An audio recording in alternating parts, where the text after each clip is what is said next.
ለክረምት ያዘጋጀንላችሁ ስልጠና አንደኛ ቪዲዮ ኤዲቲንግ እኛ እናስተምራችኋለን። ዩቲዩበር ለመሆን እኮ እሺቱ ሊያስተምራችሁ አይገባም። አንድ ላፕቶፕ እና ጥሩ ስልክ ያለው ሰው ዩቲዩብ መክፈት ይችላል፣ ዩቲዩበር መሆን ይችላል። ብራችሁን አውጥታችሁ ጊዜያችሁን አባከናችሁ መሆን የለበት። መጀመሪያ ከዩቲዩብ ያገኘነው ገንዘብ 8000 ብር ነበር። ማናጀር መቅጠር አለባችሁ፣ ቢሮ መከራየት አለባችሁ፣ ካሜራ ካላችሁ ግዙ፣ ከሌላችሁ መከራየት አለባችሁ ተባሉ። እየሰራችሁ ተጨማሪ ገቢ ለምትፈልጉ ወጣቶች ዩቲዩበር መሆንን እንደ አማራጭ እንድታዩት ብራችሁን አውጥታችሁ ጊዜያችሁን አባከናችሁ መሆን የለበት። ትልቁ ቀጣዩ ብር 100000 ብር ነበር። በቀጥታ የአክስቴ ልጅ ስራ አስቆምኩት። ሰላም እንደምን አላችሁ? ያው ዛሬ እንደዚህ የለባበስኩት ብርዱ በጣም አልተቻለም። እናንተ ጋርስ እንዴት ነው? ክረምት ከመግባቱ በጣም ብርድ አለና ኤኒዌይስ ወደ ሐሳባችን እንግባ። አይሼን ከማከብራቸው ሰዎች መሃል አንዱ ነኝ። ይሄን ቪዲዮ እስቲ ሰምተን እንምጣ። መጀመሪያ ከዩቲዩብ ያገኘነው ገንዘብ 8000 ብር ነበር። ዶንኪ ዩቲዩብ የመጀመሪያው 8000 ብር አካውንታችን ላይ ሲገባ እኔ ያየሁት ፖቴንሻል ነው። በቃ በትክክል ዛሬ 8000 ብር ከገባ ነገ ስንት ሺህ ብር ሊገባ ይችላል። ግን ያኔ አሁን የምናገኘውን ገንዘብ እናገኛለን ብዬ ግን አልገመትኩም። እንደዚህ ያድጋል ብዬ አልገመትኩም። 8000 ብር ስናገኝ ለኔ ትልቁ ቀጣዩ ብር 100000 ብር ነበር። በቀጥታ የአክስቴ ልጅ ስራ አስቆምኩት። ለምን ኤዲት የሚያደርገው ዲጂታል ማኔጅ የሚያደርገው እሱ ስለሆነ ሄኒ ስራህን አቁምና አብረን እንስራ፣ በቃ አብረን እንጠቀም፣ አብረን እናድጋለን በሚል የኮሌጅ ስራውን አስቆሜው ወደ ዩቲዩብ ስራ መጣን ማለት ነው። ወዲያው ነው ገንዘቡ እያደገ ሄደው 8000 15000 ሲሆን 15000 60000 ብር ሲሆን ወቅቱ አንደላቆ የሚያኖር የሚባል ክፍያ ከቤት ኪራይ አንጻር ሳስበው የቤት ኪራይን 10 እጥፍ የሚሆን ክፍያ ይከፈለኝ ነው። ይሄንን ስላችሁ እኔ ዩቲዩብ እንደከፈትኩ በመጀመሪያ ቪዲዮዬ ተሳክቶልኛል ማለት እችላለሁ። ለምን ስታንድ አፕ ኮሜዲያን ሆኜ ነው የመጣሁት። የመጀመሪያው ኮሜዲ ብዙዎች ለቀውት በሌሎች ቻናሎች በጣም ታይቶ ነበረ። በራሳችን ቻናል ደግሞ ስንለቀው ጥሩ ታይቶ። አሁን ዩቲዩብ ለምትከፍቱ ሰዎች ትንሽ ከባድ ነው አይደል?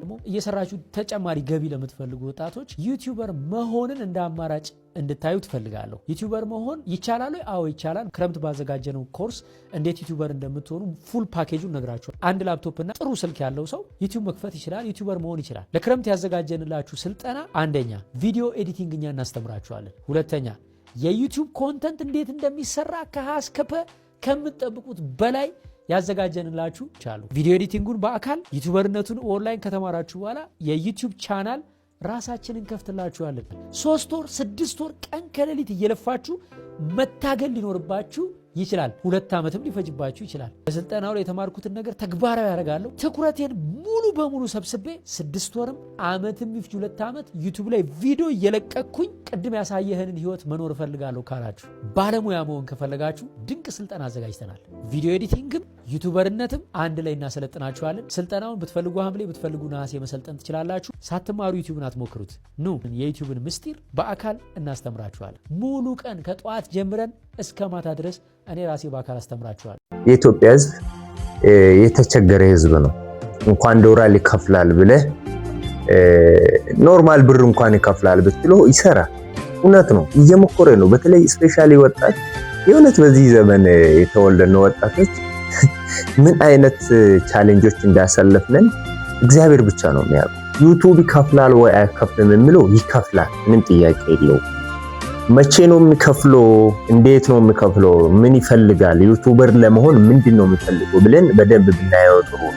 ይኸውላችሁ ዩቲዩበር ለመሆን ቢያንስ የተወሰነ ነገሮች ያስፈልጋል። በእኔ እይታ ማለት ምንድነው እነሱ የሚያስፈልጉት? አንደኛ ምርጥ ካሜራ ባይኖርን አይፎን የምንላቸው ቆንጆ ስልኮች ሊኖርን ይገባል። ኮምፒውተሩን እንኳን ተወት፣ ከፍ ስትሉ ነው ኤዲት የሚያስፈልገው እንጂ በስልካችሁ ኤዲት ማድረግ ትችላላችሁ። ቀላል ነው። እነዚህ ምርጥ ነገሮች ዛሬ አይፎን አይ ቲንክ ወደ 300,000 ብር ገደማ ነው። ቆንጆ ሳምሰንግ እንኳን ልግዛ ብትሉት ወደ 200 ምናምን ሺህ ይደርሳሉ፣ ከፍ ያሉት ማለት ነው። ኦልሬዲ አንድ አካባቢ ናቸው።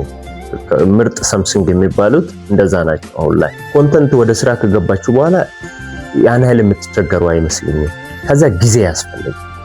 ዩቲዩብ ሙሉ ጊዜያችሁን ነው የሚፈልገው። ኤዲት ማድረግ ብቻ ቢያንስ እስክትለምድ፣ በተለይ ደግሞ 2 ቀን 3 ቀን ሊፈጅብህ ይችላል። ይኸውላችሁ ይሄን የማወራችሁ እንዳትሰሩ ምን እንዳትሉ አይደለም፣ እንድታቁ ኃይል ነው። መማር አለባችሁ፣ ምንም ጥያቄ የለባችሁ፣ መማር አለባችሁ። ተምራችሁ ግን ለምሳሌ ሼቱ ጋር ሰልጥናችሁ ማንንም ጋር ተሰልጥነህ ጊዜ ሊኖር ይገባል። ይሄ ትርፍ ሰዓት ነው የሚሉት ነገር አይሰራም። ለምሳሌ የቢሮ ሰራተኛ ነው እንበል። እዚህ ጋር መኖር ያስፈልጋል አይደለ? የቢሮ ሰራተኛ ነው። ከቢሮ ስንት ሰዓት ወጣ?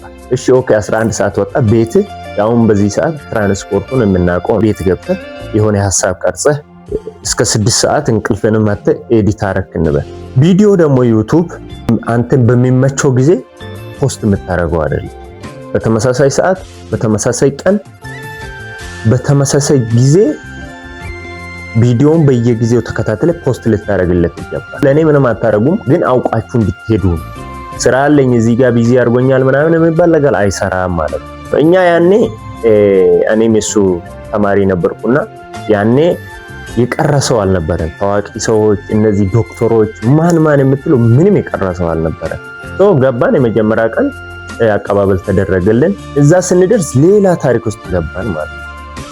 አስተውሳለሁ ከሳምንት 2 ሳምንት በኋላ ብዙ ሰው ከስልጠናው መቅረት ጀመረ ማለት ነው።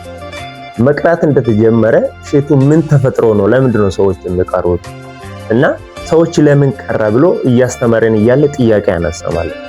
እኔ ጄናው የሄዱበት ልትነግርኝ ወይ አለኝ ሼቱ። አዎ አልኩት። እሺ ንገረኝ አለኝ። ታውቃለህ አንተ እኮ ዶላር ተከፋይ ትሆናላችሁ ብለህ ነው የጠራን እና ያኔ ማስታወቂያው ስትሰራ እዛው ላይ ነው ድራማ ይሰራል። እዚህ ስንደርስ የዩቲዩብ ህጉ ምኑ በቃ እኛ አስበን ይሄድ ነው። የሚገርማችሁ ነገር በስልካችሁ ሰርታችሁ ተከፋይ ትሆናላችሁ ምስጢሩ ነግራችኋለሁ አለ እና በአጭር ጊዜ ሲልን ደግሞ እውነት በአጭር ጊዜ መስሎን ነበር። ስለዚህ እንደዛ ስላልክ አንተ እንደዛ አይነት ማስታወቂያው ድራማ ስለሆነ ሰዎች ለዚህ ነው የቀሩት። እዚህ ሲደርሱ የዩቲዩብ ህግ ስንማር ገና ጊዜ የሚፈልግ ነገር ስለሆነ ሰው ደግሞ እንደዛ አይነት ጊዜ አይኖረው። ግማሹ ዶክተሮች ናቸው፣ ስራ አላቸው። ከዛ እንደዚህ ሲሉ አያችሁ እውነቱን እኮ ነው አለ። እሺ የተውራዝ እውነቱን እኮ ነው። ሰው የመሰለው እኮ ዛሬ ነው መጥቶ የዶላር ተከፋይ ዶላር ይዞ የሚሄድ መስሎት ነው አለ። እና ታዲያ ምን ይመስል ስንደርስ ግን ኮንተንት ያስፈልጋል። እንደዚህ ትሆናላችሁ። ኢቭን ምንድነው ያለን መሰላችሁ? አንድ ኮንተንት መያዝ አለባችሁ አለ። ዓለም ላይ አንድ ኮንተንት ይዞ የሚሰራ የለም። የተሰራውን ኮንተንት ሁላ ነው ደግማችሁ መስራት ያለባችሁ። አንድ ኮንተንት ይዛችሁ ብትሄዱ ጥሩ ነው፣ ግን አንድ ኮንተንት ይዞ ማይሄድም ሰው ይሳላቻል ይመስለኛል እኔ ሳስበው። ሰው የሰራ ኮንተንት ራሱ ብትሰሩ ምንም ችግር የለውም። ለምን መሰላችሁ? የኔ አቀራረብ ሌላ ነው፣ የሌላው ሰው አቀራረብ ሌላ ነው። አቀራረባችን ምናችን ሁሉ ይለያያል።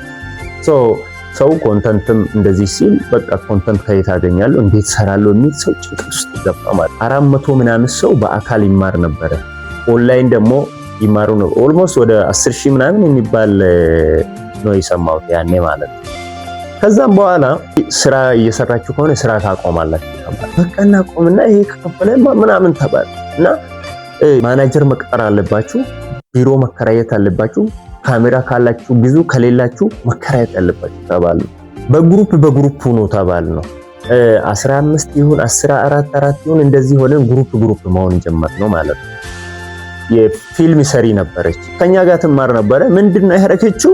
ወደ ወጣ ማናጀር ቀጠረች፣ ኤዲተር ቀጠረች፣ ቢሮ ተከራየች። የሆነ ሰዓት በቃ አለቀሰች። እኔ እኮ እንደዚህ ቀጥሬ ምናምን ብዬ በቃ ግን ስራው እንደዚህ ሆኖብኝ ተበላሽቶብኝ ያላት ሁሉ ጨረሰች ማለት ነው።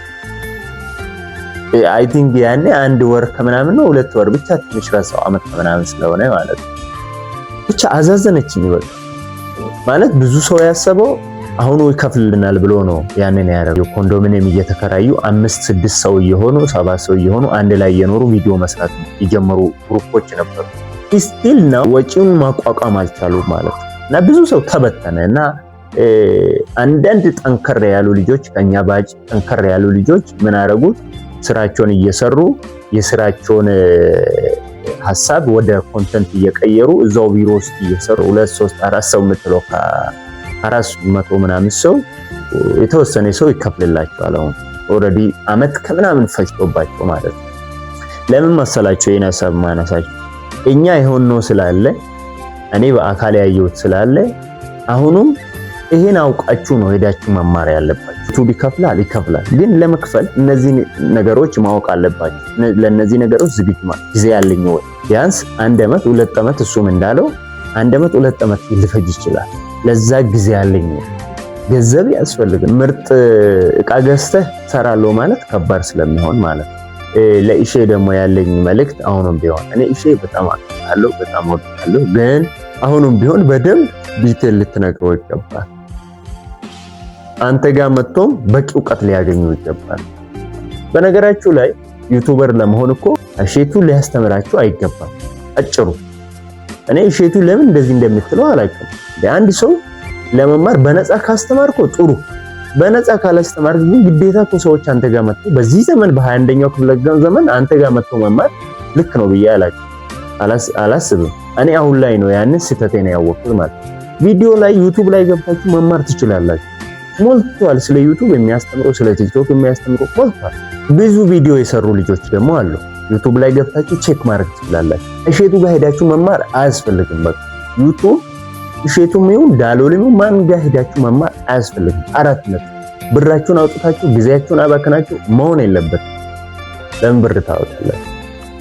እሸቱም አይ እኔ በነፃ በራሴ ዩቲዩብ ላይ አዘጋጅቻለሁና ገብታችሁ ይሄን ቼክ አርጉ፣ እዩ፣ ተማሩ ከዚህ ማለት ይችላል እኮ። በቪዲዮ አርጎ ለኛ ማቅረብ ይችላል። ሰው ያስባል፣ ብዙ ነገር ለማድረግ ያስባል። ገንዘብ ለማግኘት እንኳን ዶላር አይደለም የኢትዮጵያ ብር ለማግኘት ያስባልና እግዚአብሔር በምንም ነገር ጣልቃ ካልገባ እኛ የትኛውም ስራ እንሰራለን ስላልንም አንሰራ። ግን የሱ ፍቃድ እስከሆነ ድረስ እሱ ፈቅዶ እስከሆነ ማንም የሰራውን ብር ትሰራላችሁ። እውነቱን ለመናገር አይ አንተ እኮ ያንተ ስራ ይሄ አይደለም፣ አንተ የተጠራው ለዚህ አይደለም ካለ ለዚህ አይደለም ምንም ማድረግ አንችልም። እግዚአብሔር ጋር ትገል አይቻልምና የትኛውም የምንሰራውን ስራ እግዚአብሔር ጣልቃ ይገባለን፣ ዳነ ብረት ጣልቃ ትገባለን ብለን ጸሎትን እናስቀድም በየሃይማኖታችሁ ማለት ነው። እኔ አዲሱ ደገፍ ነበር። በሌላ ፕሮግራም እስክንገናኝ ተርሰን